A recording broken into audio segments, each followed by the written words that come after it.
Nos nossos jantares de família é natural haver sempre conversas à mesa, histórias que se passaram com o tio, com o primo, com os avós, e aquelas conversas vêm sempre à mesa e há sempre algo a contar, sempre peripécias que vão passando. Ouvimos muitas vezes os nossos avós falar das experiências que passaram os seus pais e às vezes as experiências que passaram também nos seus avós. Portanto, avós contar experiências de outros avós. E é muito comum isto acontecer nos jantares, talvez em épocas tipo Natal, Páscoas e outros momentos assim, em que as famílias se juntam e todas essas histórias à volta da mesa vão surgindo. Algumas pessoas optam até por torná-las escritas, fazerem biografias, fazerem o registro de contos e de todos os momentos e todas as peripécias que vão sabendo de todas as pessoas da família. E são estas histórias que vamos ouvindo e falando e transmitindo entre gerações dentro das nossas famílias. Quando falamos da Bíblia, ela não é diferente nesta forma de transmissão.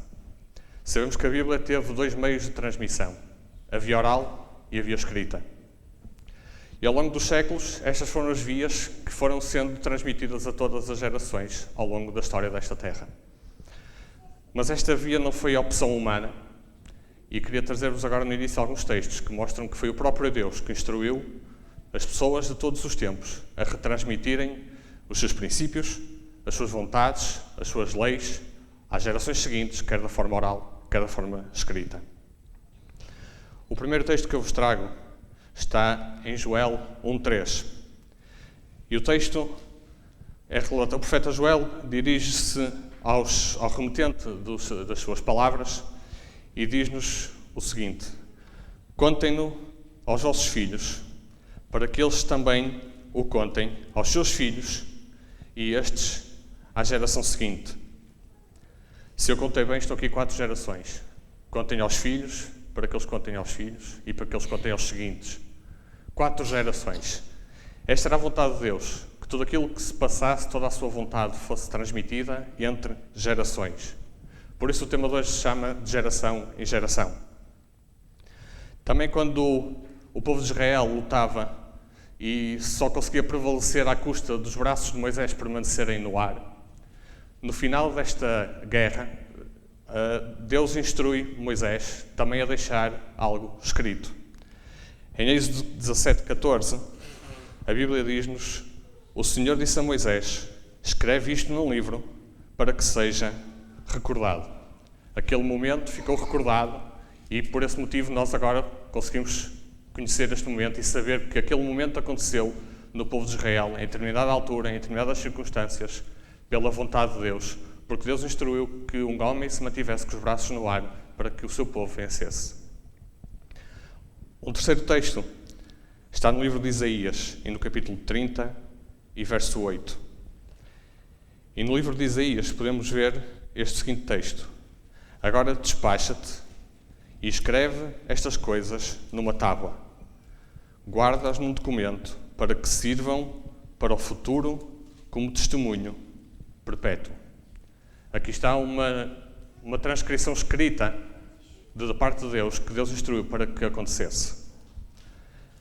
E por fim, o último exemplo, e não trago o texto porque não é necessário.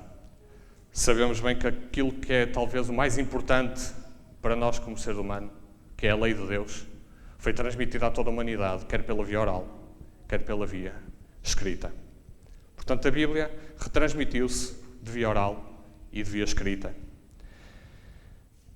Quando interagimos com as pessoas no nosso dia-a-dia, a questão da fiabilidade da Bíblia, da sua originalidade, de se de facto aquilo que chegou até hoje, se é realmente verídico, é sempre o tema de discussão. E podemos ter vários debates de argumentos. Hoje não queria trazer tanto estes debates de argumentos, embora os vá referir agora nesta parte inicial, mas queria dedicar-me a outro tipo de conversas que costumamos ter com as pessoas com quem nós interagimos. Queria lembrar-vos que vamos ter a Expo Bíblia e são 3 meditações que têm o sentido de nos prepararmos para o contacto com as pessoas que vão surgir naquele lugar. Mas queria iniciar pelos factos de maior discussão, se assim se pode dizer. Ao longo dos tempos, surgiram sempre dúvidas, como eu estava a dizer, da fiabilidade da Bíblia, se realmente os escritos eram íntegros, se eram iguais aos originais, se as personagens existiam, se as cidades existiam, todo um conjunto de dúvidas. E sempre tivemos argumentos, nunca faltaram argumentos, mas, mais precisamente, quando foram descobertos os manuscritos do Mar Morto, em Qumran, as coisas tornaram-se um pouco mais claras neste debate argumentativo, porque ali foram encontrados muitos registros que relatavam aos tempos da Bíblia e aos escritos que a Bíblia tinha. Esses escritos trouxeram ao de cima que algumas dúvidas que existiam não faziam qualquer tipo de sentido. Até o tempo atual, desde que foram iniciadas as descobertas e aprofundados são vários jarros que estão ali dentro daquelas grutas, e até aos dias de hoje estão registados 210 escritos referentes a textos bíblicos. Há muitos outros referentes a outros tipos de literatura, contemporânea, também dos textos bíblicos, histórica, mas essencialmente dos textos bíblicos são 210. Então estes manuscritos também se tornam um foco do debate e da argumentação. E com estes argumentos nós podemos ter várias discussões e chegar a várias conversas.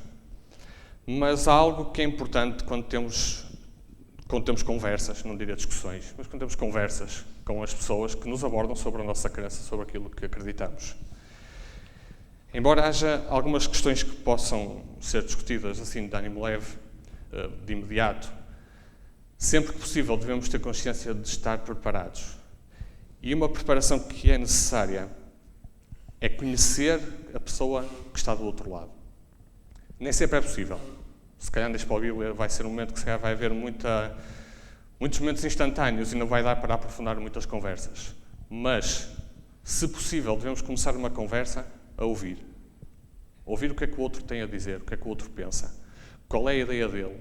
Aquilo que se chama a sua cosmovisão, ou seja, o seu conceito de vida, o que é que ele pensa sobre o que é a vida, o que é o futuro, tudo o que está dentro da cabeça dele, que são as premissas da vida daquela pessoa.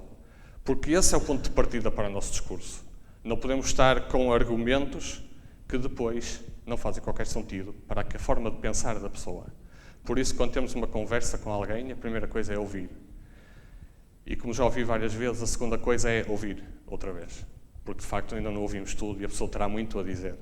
E só depois de ouvirmos tudo, podemos talvez chegar à conclusão que a pessoa poderá enquadrar-se, se calhar, em 4 tipos de pessoas. São eles. O primeiro é aquilo que se chama fideísmo, que é aquele tipo de pessoa que assenta toda a sua forma de pensar na fé. Nós podemos argumentar, se calhar, que algo aconteceu fruto de um resultado científico ou qualquer reação do corpo humano, por exemplo, mas a pessoa acredita sempre que é fé. Portanto, cabe tudo no saco da fé, porque tudo vai à volta da fé, nem precisa de argumento nenhum, porque vai tudo para a fé. O segundo tipo de pessoa é o completo oposto. Não existem aqui coisas subjetivas. Ou tem comprovação, ou tem razão, ou então não entra nada. Não há qualquer discussão sobre assuntos subjetivos, nem interiores, nem nada que não seja passível de ser registado, pensado e validado por qualquer tipo de ciência. O terceiro é o dualismo. É uma pessoa que está bem dividida, tem as duas componentes. No que diz respeito à questão da fé, emoções, subjetivos, interiores, diz respeito à fé. No que diz respeito à razão, vai para a razão. São 2 gavetas em que a pessoa coloca, ou vai para uma ou vai para a outra, não há aqui misturas. E por fim há outra que podemos dar-lhe um nome. As 3 primeiras são termos que de facto existem e estão definidos. A quarta é mais um termo criado, que é uma sinergia. E este é o tipo de pessoa que assenta a sua crença naquilo que Deus disse, e para ela isso é suficiente, e que tudo aquilo que vem pela razão humana serve, nada mais nada menos, que para solidificar aquilo que Deus já lhe tinha dito e no qual ela confiava. Estes são os 4 tipos de pessoas que nós vamos encontrar, ou que poderemos encontrar, quando dialogamos com os nossos amigos, com os nossos familiares, com os nossos colegas de trabalho, escola, etc. Sabemos, se já tivemos algum tipo destas conversas, sabemos que há pessoas que realmente gostam de ter debates argumentativos e gostam de apresentar mais argumentos, e agora mais este, e agora rebate o argumento do outro. Há pessoas que têm necessidade que as coisas lhes sejam validadas, seja pela psicologia, pela sociologia, medicina, física, seja qual for a ciência, mas é necessário que haja ali uma validação. Já lidamos com este tipo de pessoas várias vezes. Eu posso dizer que tinha um colega de trabalho que era assim. Os debates eram... Cheguei a uma altura que os debates argumentativos, felizmente, pela graça de Deus, entendi que o debate argumentativo não era a melhor opção. Lá está, se calhar não ouvi antes de falar. E quando percebi que a pessoa era desta forma, então eu pude colocar o discurso noutros campos. Colocava muitas vezes o assunto na questão da lei universal, ou seja, de onde vem a moral, como é que cada um de nós tem um padrão moral, como é que pessoas que sempre viveram quase isoladas de toda a humanidade, quando confrontadas com algo, se é certo ou errado, elas têm um padrão de certo e errado. Portanto, onde é que vem um padrão de certo e errado para quem nunca convive com uma sociedade que tem padrões de certo ou errado? Portanto, e nesse campo fui mais bem sucedido, se assim se pode dizer, do que no campo argumentativo, até porque a pessoa tinha, sem dúvida, uma bagagem científica bem maior que a minha. E, portanto, não era por ali que eu conseguia conversar com aquela pessoa. Isto é o tipo de pessoas que, não sei qual é a vossa realidade, mas encontramos variados tipos de pessoas. E esta forma de discutir, esta forma de argumentar de forma racional, tem um termo, e o termo é apologética, ou seja, debate-se apenas com base nos argumentos. E quando temos esta postura, à semelhança um pouco, como eu disse, que felizmente Deus me mostrou que eu devia fazer, devemos ter a percepção que devemos ser bem cuidadosos naquilo que dizemos. Porque quando dizemos um argumento que não tem qualquer validade, uma coisa que não tem qualquer sentido, que não tem qualquer lógica, ou são coisas que são subjetivas, aí não estamos a trazer nada de novo àquela discussão. Estamos a desvalorizar todo mais a nossa crença do que propriamente em trazer algo de novo à discussão. Porque a verdade é que nós não somos especialistas, nenhum de nós é especialista em todas as áreas científicas, de forma aprofundada, e, portanto, há pessoas que estão mais bem preparadas nesse campo do que nós. Não quer dizer que não seja importante.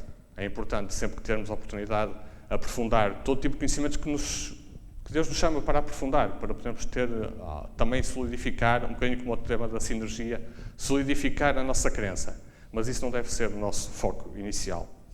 O nosso foco deve ser acreditar na Palavra de Deus e pesquisar para que ela se fundamente de forma mais forte na nossa vida. Paulo teve esta percepção quando escreveu aos Romanos. E no primeiro capítulo de Romanos, no verso 20, ele diz-nos o seguinte: as coisas invisíveis, desde a criação do mundo, tanto o seu eterno poder como a sua divindade, se entendem e claramente se veem pelas coisas que estão criadas.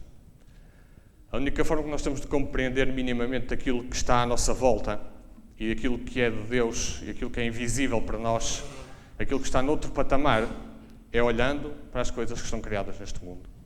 Tentando imaginar, não aquelas que já estão muito deterioradas, talvez imaginando como é que elas seriam antes de estarem deterioradas, mas é por ali que nós vamos percebendo aquilo que precisamos sobre Deus, sobre o poder de Deus, sobre a divindade de Deus. Eu disse que queria falar num tema que não era este da discussão mais argumentativa.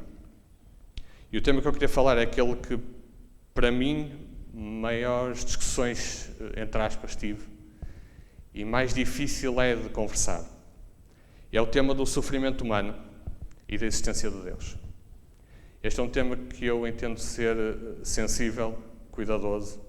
Eu costumo dizer que é o tema que devemos pegar com pinças, porque corremos o risco de ter alguma frase que seja menos própria e dizer algo que não é aquilo que Deus desejou que disséssemos.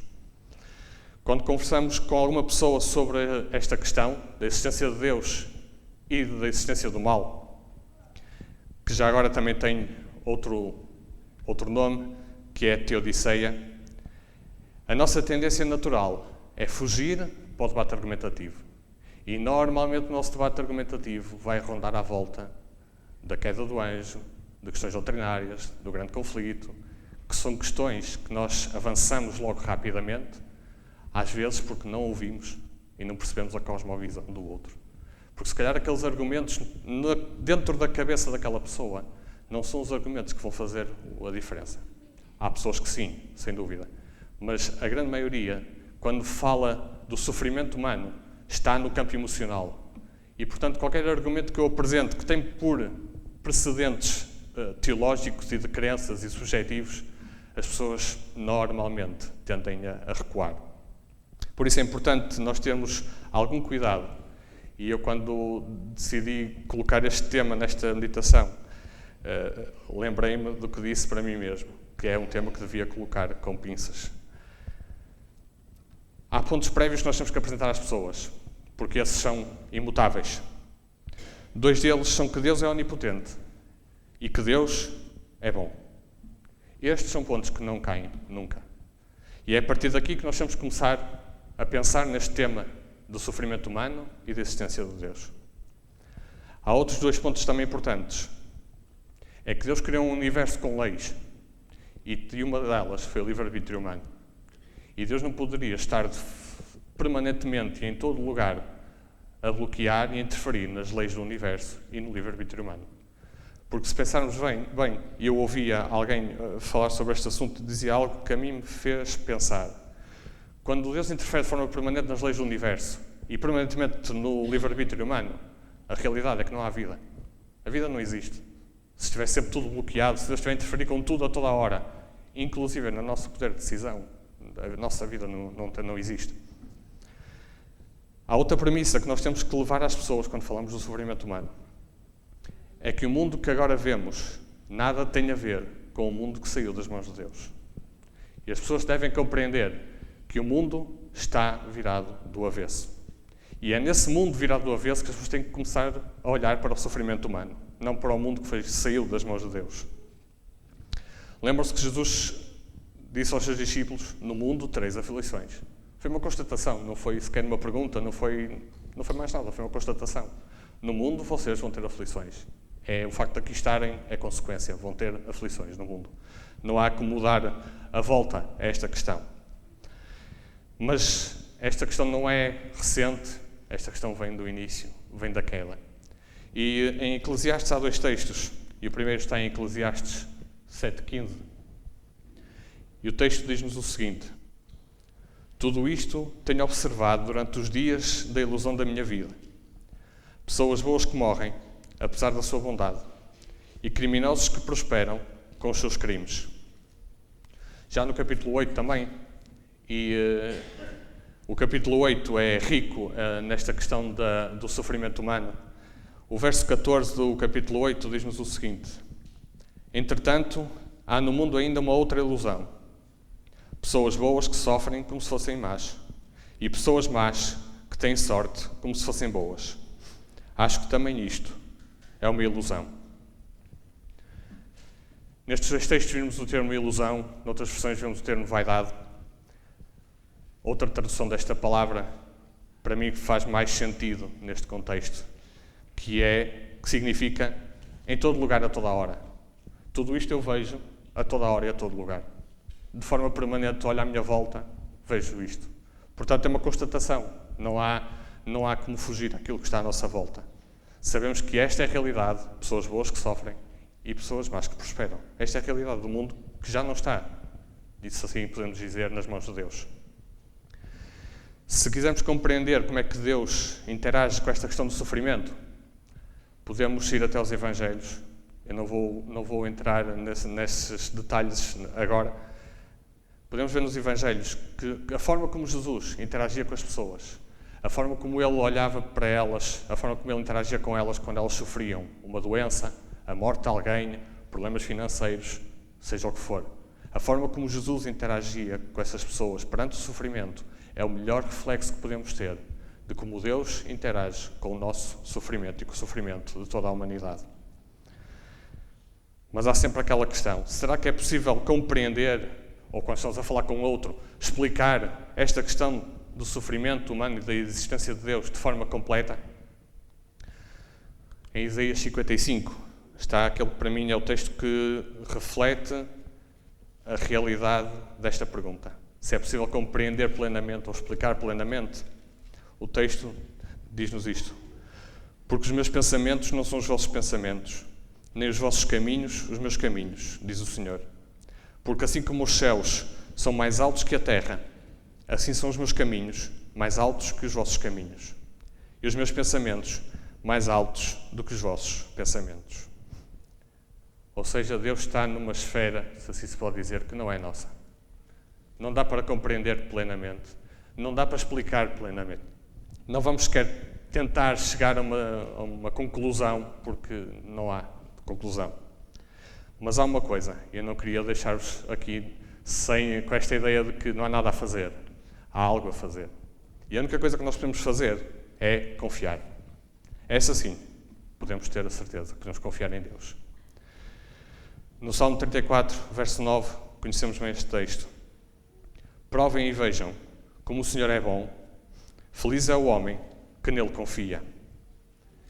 O que nós podemos dizer às pessoas é que Deus não é o criador do mal. Deus não ordena o mal, nem Deus comanda o mal. Essas garantias nós podemos dar às pessoas. Isso é certo. Mas Deus tem algo para fazer nos momentos de sofrimento. O que Deus quer fazer é pegar em tudo isto que este mundo de pernas para o ar e tudo aquilo que as pessoas e o livre-arbítrio das pessoas trazem à nossa vida, juntar tudo e transformar em algo muito melhor para a nossa vida. Novamente, Paulo, quando se dirige aos Romanos, disse no capítulo 8, no verso 18: Porque para mim tenho por certo que as aflições do tempo presente não são para comparar com a glória que em nós há de ser revelada.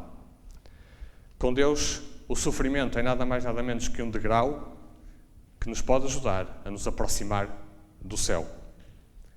Ainda Paulo, quando escreveu aos Coríntios, disse: Mas ele respondeu-me: Basta que tenhas a minha graça, pois a minha força manifesta-se melhor nas fraquezas. Por isso, acho muito melhor orgulhar nas minhas fraquezas, para que a força de Cristo deixe sobre mim. Alegro-me, portanto, com as fraquezas, as injúrias, as privações, as perseguições e as angústias que passei por amor de Cristo. Pois é quando me sinto fraco, então é que eu sou forte. Aquilo que nós temos para as pessoas e para transmitir às gerações, às nossas gerações, aos mais novos, aos que estão nas gerações a seguir a nós, é algo diferente, mais do que um debate de argumentos. O que temos para lhes transmitir, seja da forma oral, seja até da forma escrita, são as experiências que cada um de nós teve com Deus nestes momentos de sofrimento. O que temos para passar de geração em geração é a forma como nós confiamos em Deus, mesmo não percebendo nada do que estava a passar à nossa volta. É a forma como nós um dia provamos a Deus e experimentamos a Deus e vivemos algo de diferente na nossa vida. São os momentos em que vivemos fortes, mas a vida quis nos tornar fracos com tudo aquilo que nos tornou vulneráveis. É mostrar de geração em geração que mesmo não percebendo nada do que se passa agora, não percebendo nada deste mundo de pernas para o ar, o nosso foco e o nosso alvo está no futuro. O futuro que o Deus que é poderoso e bondoso está a preparar para cada um de nós e também para as pessoas a quem vamos falar. Que o mundo que agora neste não faz qualquer sentido, um dia ele vai fazer sentido. Um dia ele vai ser reposto à justiça de Deus e pela graça de Deus. De há uns anos para cá já partilhei com algumas pessoas que estão aqui presentes, mas vão ter que ouvir novamente. De há uns anos para cá tenho tido uma luta com Deus, tenho deixado que Ele tenha vencido algo em mim. Porque eu não posso dizer que era, tenho que dizer que ainda sou uma pessoa que gosta de ter tudo controlado. Mas a determinada altura da vida, nada ficou controlado. Nada ficou controlado. Certamente haveria coisas piores que podiam ter acontecido, claro que sim. Mas nada ficou controlado. E quando nada fica controlado, a minha cabeça parece parafuso. À volta, à volta, à volta. O sono não vem, quando o venho terminava à meia da noite, a ansiedade estava permanente e a determinada altura eu tive que dizer eu não controlo mais nada. A partir de agora quem controla, quem és tu? E daí para cá tem sido uma luta. Felizmente tenho vindo a ganhar, às vezes tenho vindo a perder, mas tenho vindo uma luta. E este momento em que eu fui realmente muito fraco, posso ver que Deus realmente fez-me um bocadinho mais forte e vai-me fazendo cada dia mais forte, na medida que eu deixar que Ele controle esta questão em mim. Queria terminar com 3 textos e queria que estes textos fossem um alento também para vocês, como foram também para mim esta semana, quando preparava. O Salmo 71, no verso 18, diz-nos o seguinte: agora que eu estou velho e de cabelos brancos, ó Deus, não me abandones, pois tenho de contar a esta geração e às que hão de vir o teu poder e a tua força. E no Salmo 145 está o segundo texto que eu queria deixar convosco.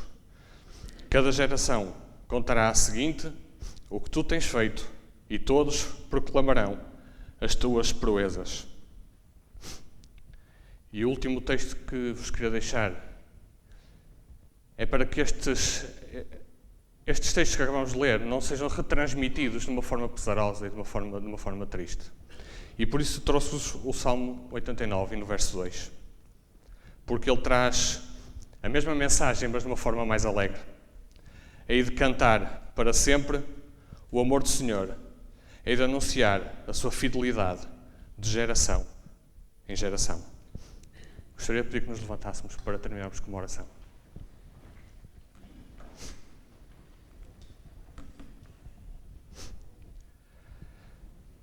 Querido e amado Deus, te queremos agradecer pelo sábado que está a iniciar.